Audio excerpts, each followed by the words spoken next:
I'm Gary C. Johnson. You've seen these billboards and ads that say size matters. I agree.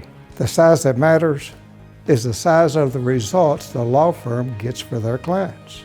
We have several multi-million-dollar verdicts here in Kentucky. In fact, our firm owns the record for the single largest personal injury verdict in the state of Kentucky. That's the size that matters to you. In Kentucky, give our firm the call. If you're hurt, injured, don't waste time. Gary Johnson tries for every dime. Welcome to Simply the Law of Life, a program created by attorney Gary C. Johnson. Simply the Law of Life provides free legal advice and encourages happiness and quality of life. Now, here's Simply the Law of Life with Gary C. Johnson and Keith Casebolt. Hello, everyone. Welcome into Simply the Law of Life. I'm Keith Casebolt, my dear friend and the creator of the show, Gary C. Johnson. My good friend and the producer of the show, Keith Casebolt. Hey, how you guys and gals doing? Isn't it a wonderful world? No criticizing, condemning, and complaining. Impeccable with the word. Don't assume anything. Do your best and don't worry about what someone else is doing, right? And most of all, you never take anything personal, right? Boom. Yeah, I probably lied a little bit there, didn't we? Gary, you know the one thing that I've figured out from your teachings and from this program, I've realized now you're still going to make mistakes. You're going to criticize, you're going to condemn, you're going to complain. But nowadays, when I catch myself doing that, it's almost like you get embarrassed. You get ashamed that you're doing those things. Well, just being aware is 90% of it, that you're doing it. So, folks, it'll be okay. And if any of you are pouting, get over it. That means you've assumed something you shouldn't have assumed. You've let a thought get in your head that you should never have let get there. Okay? I was getting ready to do a show and trying to figure out what to do. And it suddenly hit me like a ton of bricks that I really need to go back and read to you again about, from this book right here, Khalil Gibran, what he has to say about joy and sorrow. Because there's not a doubt in my mind that some of you are going through some fairly significant grief right now from the loss of a loved one. And the reason I know that is because I'm convinced we're in tune with each other. Across everybody's in tune with each other. I'm convinced of that. Now, why would I think that? Well, look at what you are as a human being, everything about you, and realize that everything about you came from a little old sail, 1/1000th of an inch that you can't even see with the naked eye. Think about that.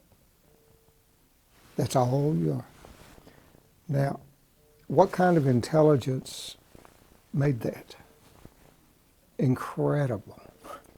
Pre-programmed to be the human being you are. Unbelievable. When we look at people, and I've said this before, everybody is so different when you look at them, right? Just look around in the room. Are you even vaguely resemble who you're with? No. There's billions and billions and billions of people that are that way.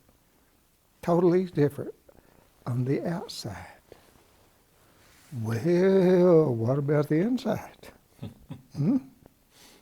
Can we assume that on the inside we're all the same? What do you think? Since we're so different on the outside? One of the best things that you've ever told me. And then I think about the times we look at people and we say, you should know better, or you should see this, or you should understand this. We are doing that based upon our inside, not knowing their inside. That's exactly right. And not respecting that the Creator made them different than us, and not giving them the respect they deserve. We do it all the time, don't we, huh? Yeah. We shouldn't, but we do. But back to what he has to say about joy and sorrow, because I think it's on point, and it may be of some benefit to those of you that's going through this grief right now. We'll read to you. Your joy is your sorrow unmasked, and the selfsame well from which your life arises was oftentimes filled with your tears. And how else can it be? The deeper that sorrow carves into your being, the more joy you can contain. Is not the cup that holds your wine the very cup that was burned in a potter's oven? And is not the lute that soothes your spirit the very wood that was hollowed with knives? When you are joyous, look deep into your heart, and you will find it is only that which is giving you sorrow that is giving you joy. When you are sorrowful, look again in your heart, and you shall see that in truth you are weeping for that which has been your delight. Some of you say, joy is greater than sorrow, and others say, nah, the sorrow is the greater. But I say unto you, they are inseparable. Together they come, and when one sits alone with you at your board, remember that the other is asleep upon your bed. Verily you are suspended like scales between your sorrow and your joy. Only when you are empty are you at a standstill and balanced. When the treasure keeper lifts you to weigh his gold and his silver, needs must your joy or your sorrow rise or fall. Now what he's saying is, it's in balance. The grief you're feeling, my friends, right now, the terrible grief that is so terrible that you can't even stand, you have to see it, is exactly equal to the joy that you had when the person was in your life. So what I'm saying to you and what he is saying in this book is, rejoice in the depth of your grief, because it is exactly equal to the joy that you had.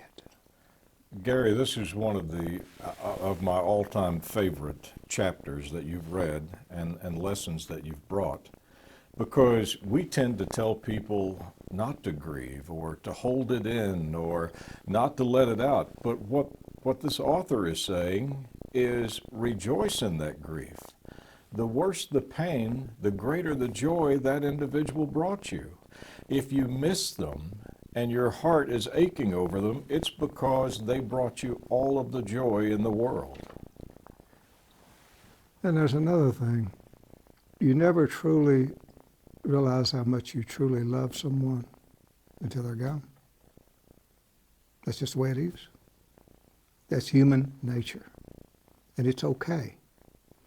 Now, in your grief, you grieve for the loss. For the loss. The sorrow is there. You have to live with it for a while. It will heal because the human body is designed to heal if you let it heal. Now, if you start playing over and over in your brain all the things you could have done different and all the mistakes you made in dealing with this person in your lifetime and all the things you're sorry for in your dealing with that person, and you start playing them over and over like a record, then your grief may never go away. That's the past. It's gone. You can't change it. Give it its due. Grieve without any hesitation. But when the time comes, turn it loose. You know, you did something on the radio program this week when we were talking about this subject. You flipped it and then you said, if one of my friends are feeling great joy right now, it's because of something that brought you sorrow and pain. And you used the illustration of maybe losing a child for a time period to substance abuse, only to see them come back into your life, and what joy it brought you because of that happening. Because of the sorrow that you had when it was otherwise. That's the thing I wanted to talk to you about first, okay? Then there's another book I want to read to you a little bit from. Let's go to the computer. There's our phone number in case any of you need to reach us. We're in Lexington.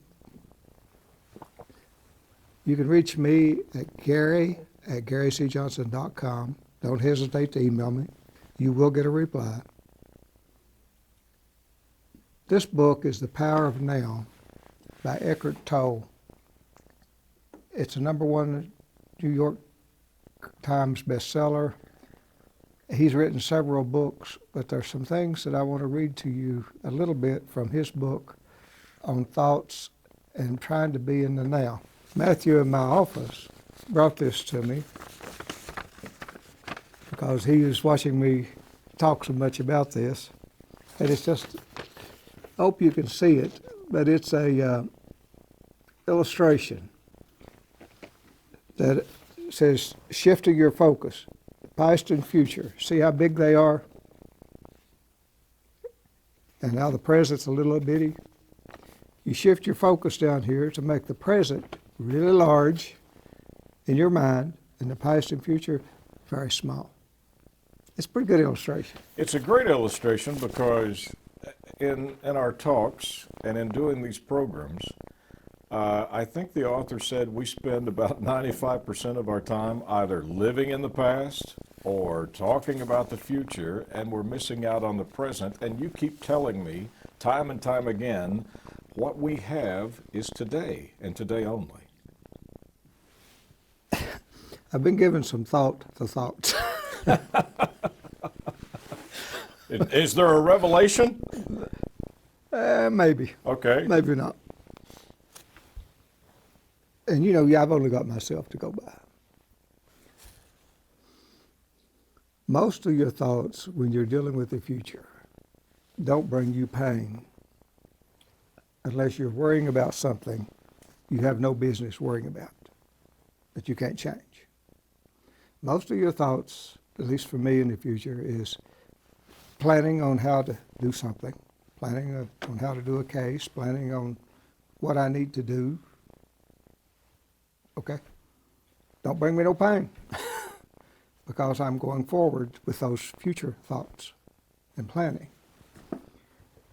The real thoughts that cause you pain are when you're reliving the past in your mind. Things you can't do anything about and you can't change. Because if today's fine, right? We're doing okay. Tomorrow, if we think about tomorrow, we should not be worrying about anything that we can't change. If we don't let any thoughts like that come into our head, then, or we ignore them if they do come into our head, we have to think thoughts. We have to plan. We have to decide what we're going to do on a job. We have to think it out, think it through. So most of your future thoughts, in my opinion, from my little thinking it through based just on my experience, probably aren't that bad. Is that because the future thoughts are unknown? So you don't have a definition of what they're going to be where your past thoughts are all known? You know what the answer was? The future thoughts you can do something about. And you're hoping they're going to be good. Right. Okay. Well, you could, right. So you're planning and you're saying... I think there's a difference in your brain between future thoughts about the future and the past. The past is generally riddled with guilt and things of that nature. Right, Keith? Right. Oh, absolutely. Because, you know, Gary and I are doing this program, and then we're over at the office and we're talking, and I'm talking about something that happened 12 years ago. And I'm going on and on and on, and Gary's smiling because he looks at me and says, "You haven't let it go." And I would have told you, yes, I have let it go. But the truth of the matter is, no, I had not let it go. And that's where your pain comes from. Absolutely, because you relive it just as if though it was that time period. Well, I'm going to use up all of our time before I ever get to read you anything about this guy that's really smart, okay? So, Like I say, folks, we're struggling with this. This is what he has to say about thinking. Thinking has become a disease. Disease happens when things get out of balance. For example, there is nothing wrong with cells dividing and multiplying in the body. But when this process continues in disregard of the total organism, cells proliferate and we have a disease, i.e. cancer. The mind is a superb instrument if used rightly. Used wrongly, however, it becomes very destructive. To put it more accurately, it is not so much that you use your mind wrongly. You usually don't use it at all. It uses you. Boy, This is the disease. You believe that you are your mind. This is the delusion. The instrument has taken you over, period. wow. Don't you think So- that's pretty profound? Okay, so you were talking about your future thoughts, and you said they bring you no fear, no problems, because you're telling the brain what I want you to work on. I want you to work on this case. I want you to figure out this problem. I want you to give me these answers. So you're in control of what the brain is doing, as opposed to the brain being in control of you, saying, Gary, you need to be afraid of this. You need to worry about this. Is that it? Yeah, and the guilt from the past and the things that bring you pain, the things that you can't change, and you keep going over and over in your mind, reliving events that you can't control. You have nothing you can change about. So, Gary, is it as simple as you saying, I'm going to give my brain so many things to work on that it's not going to have time to relive the past or bring up things that I can't do anything about? Oh, if it was that simple, we'd all be safe. If it was that simple, we'd be syndicated all across the country, wouldn't we? Okay. Now I'll read you a little more about what this guy says. I think he's pretty smart, really. So I'm going to share with you what he has to say, some of it. You have probably come across mad people in the street incessantly talking or muttering to themselves. That might have been you, right? Could have been me, yeah. Well, that's not much different from what you and all other normal people do, except that you don't do it out loud. The voice comments, speculates, judges, compares, complains, likes, dislikes, and so on and on, right? In your mind. The voice isn't necessarily relevant to the situation you find yourself in at the time.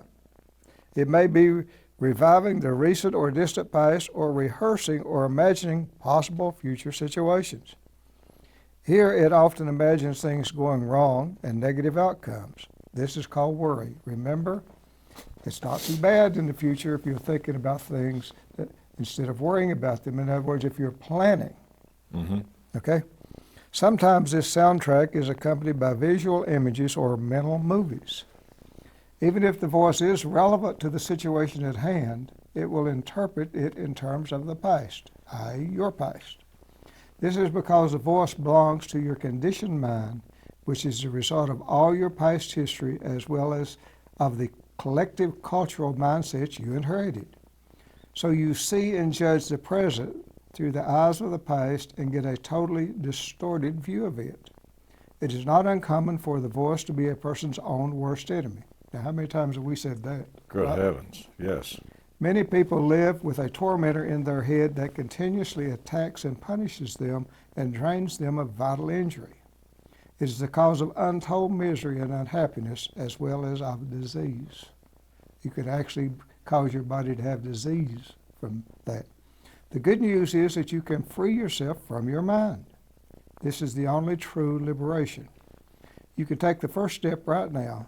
Start listening to the voice in your head as often as you can. Pay particular attention to any repetitive thought patterns, those old gramophone records that have been playing in your head perhaps for many years. This is what I mean by watching the thinker, which is another way of saying listen to the voice in your head, be there as the witnessing presence. When you listen to that voice, listen to it impartially. This is to say, do not judge. Do not judge or condemn what you hear, for doing so would mean that the same voice has come in again through the back door. You'll soon realize that there is the voice, and here I am, listening to it. watching it. This I am realization, this sense of your own presence, is not a thought. It arises from beyond the mind. Isn't that Okay. pretty profound? It's not only profound, I got to tell you, on the way into the studio, there was thoughts going on. I didn't like where the thoughts were going. So I hit the phone on Bluetooth, called an old friend, and I said, hey, tell me what's going on. What have you been doing? And I entered into a conversation to stop that movie that was playing with those thoughts, because I now realize you can't stop them from coming in. They're going to, but it's what you do about dealing with them. What he's saying is you need to learn to witness them as a third, understanding they're not you. In other words, someone else would be telling you this story. Right. That, especially if the thoughts are negative, or they're making you feel bad, or you're replaying something that's happened in the past. Those are the thoughts you really need to just witness.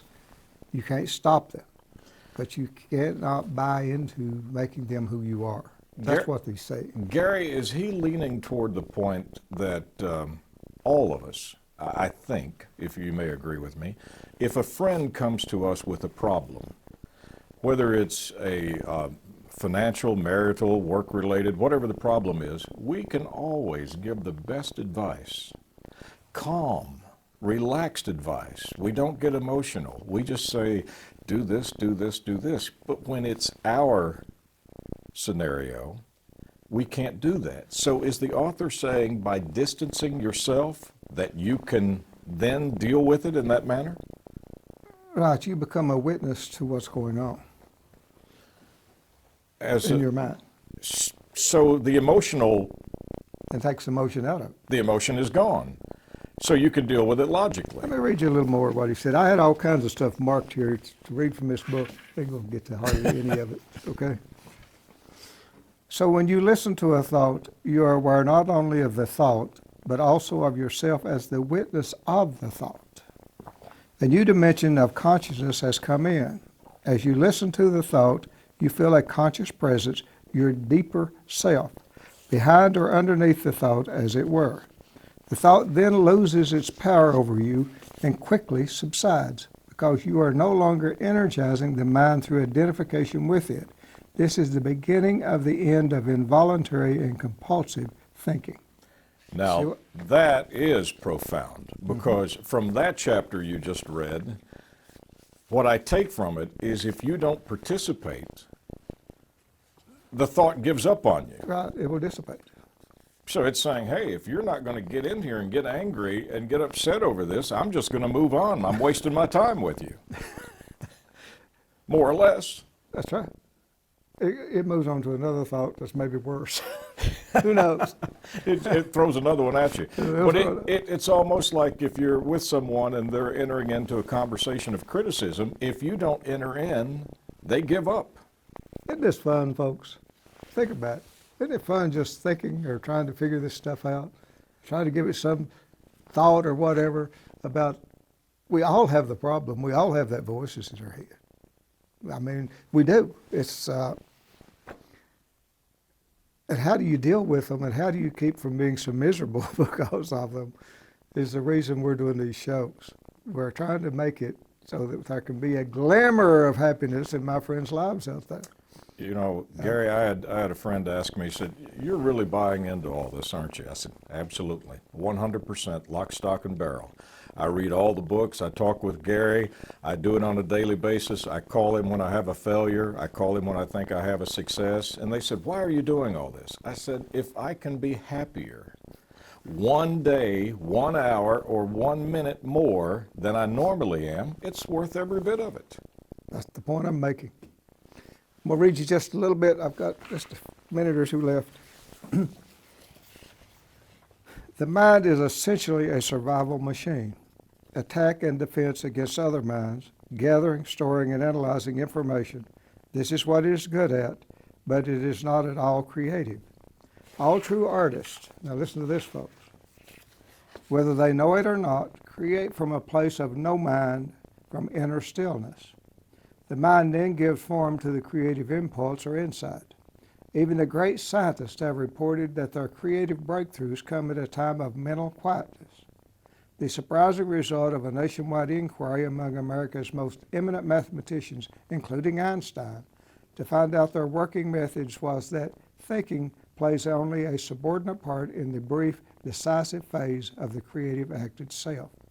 So I'd say that the simple reason why the majority of scientists are not creative is not because they don't know how to think, but because they don't know how to stop thinking.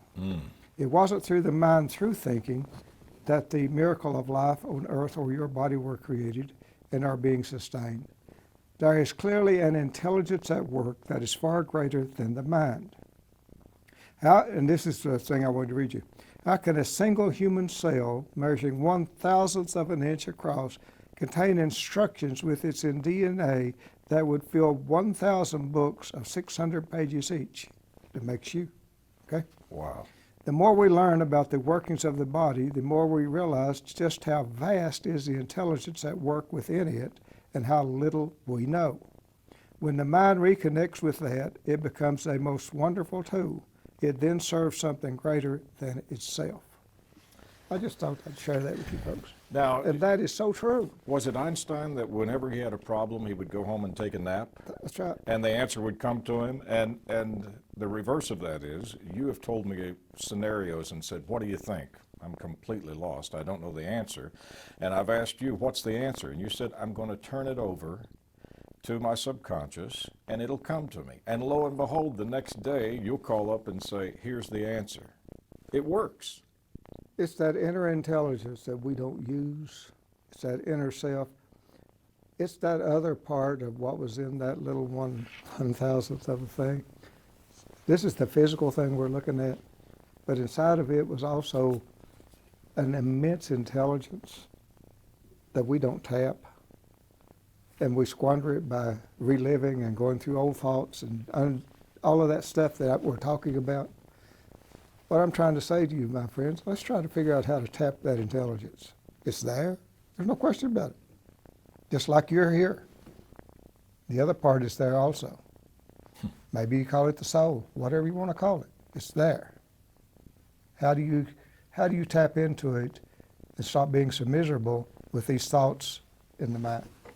Hey, the goal is to be happier, and there's laws of life. You get in it what you get out of it, or you get out of it what you put into it. My friend, it was a good lesson. Thank you so much. I enjoyed it. I love doing this.